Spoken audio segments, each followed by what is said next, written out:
ils ont inversé ce monde-là en faisant croire que quand on dit spiritualité, en fait, il faut guérir l'esprit. Mais en nous faisant croire qu'il faut travailler sur l'esprit directement. Alors qu'en réalité, on ne peut pas travailler sur l'esprit directement.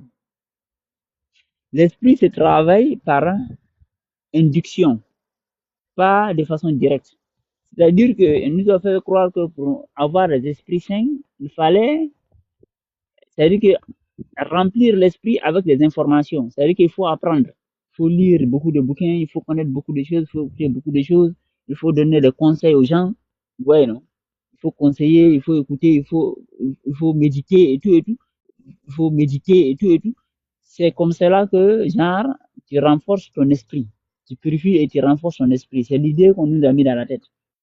C'est-à-dire qu'on doit avoir des esprits saints, mais pour avoir des esprits saints, il faut travailler sur l'esprit à travers la lecture, voilà, les prières, les louanges, les machins comme ça, quoi. Ouais, non? Mais en fait, pour l'esprit, c'est comme un logiciel. Tu peux pas le corrompre. L'esprit, là, il est saint, par définition. Et essentiellement, et tu peux même pas le saisir parce que c'est virtuel.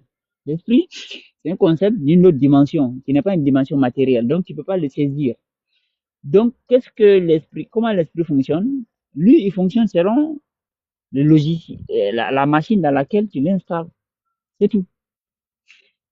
Par exemple, si un portable, un iPhone ne marche pas bien, c'est pas que le logiciel iPhone est mauvais, c'est la machine iPhone, la machine physique qui n'est pas bon. Donc, en fait, pour avoir des esprits sains, il faut travailler sur le corps. Et ça coïncide avec comment les peuples voyaient la vie. C'est-à-dire que pour eux, la vie, il faut d'abord travailler sur la dimension physique. Et donc, c'est pour ça que leur Dieu, l'éternel, là, c'est le Dieu de la matière, le Dieu de la dimension physique, en fait. Parce qu'il faut travailler sur la dimension physique. Parce qu'une fois que tu as l'emprise et la puissance dans la dimension physique, ça va induire la puissance et l'emprise dans la dimension spirituelle. C'est-à-dire que c'est tel corps, tel esprit. Mais on ne peut pas dire tel esprit, tel corps. Parce qu'en fait, il n'y a pas d'esprit sans corps. Donc, l'esprit est secondaire par rapport au corps. Donc, c'est pour cela que nous, en fait, dans notre vision du monde, Géno, c'était le dieu de la matière, en fait. Et c'est pour cela qu'il a été diabolisé par justement les gens qui sont venus avec la vision que l'homme, c'est l'esprit. Le christianisme, par exemple, le christianisme, en fait, c'est des adorateurs de l'esprit, en fait. Vous voyez, non? Et leur Dieu, c'est un Dieu esprit. Vous voyez, non? Vous voyez, non? C'est pour ça que les gars, ils étaient dans les couvents, ils étaient retirés dans des coins. Et même l'hindouisme, si vous prenez les hindouistes, avant, c'était pas comme ça. Mais depuis qu'ils ont développé cette histoire de brahmanisme, les machins, le bouddhisme s'est travesti, l'hindouisme s'est travesti, c'est devenu des religions de l'esprit pur. Donc les gars, ils s'assoient, ils font rien, ils méditent, ils ne font que méditer.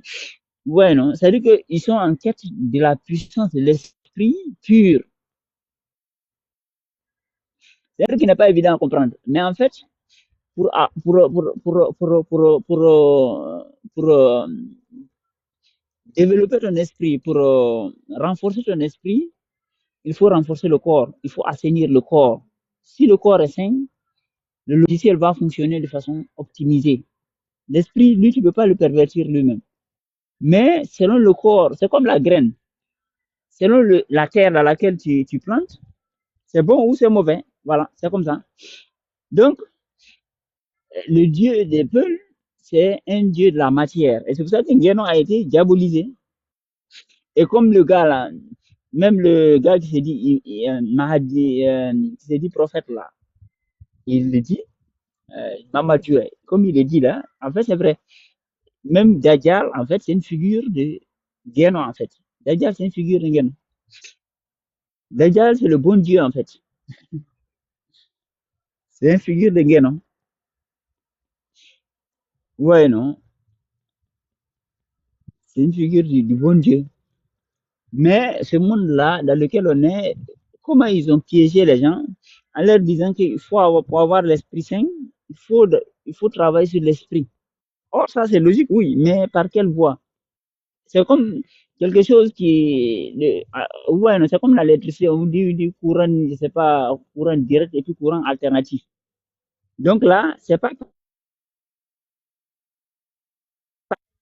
induction qu'on induit une activité optimisée de l'esprit. Voilà. Maintenant, dans notre mythologie, on dit que Guénon. Donc ici, dans la mythologie des peuples, on dit Adam Gadmon. On dit net. On dit Guéno. Guéno, c'est l'éternel. Maintenant, Guéno là, c'est le Dieu. Mais déjà, il faut savoir que Guénon, chez les peuples, Guéno, c'est le Dieu de la matière. Voilà.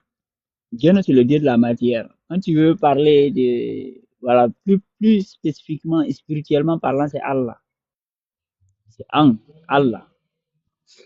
Allah. Mais Guénon, c'est le Dieu de la matière. C'est pour ça que les adorateurs de Guénon, ils sont très orientés vers le matérialisme. C'est-à-dire que vers la recherche. C'est pour ça que beaucoup de peuples, même, le concept de richesse, de Djaoudi, le concept de richesse est très ancré chez nous.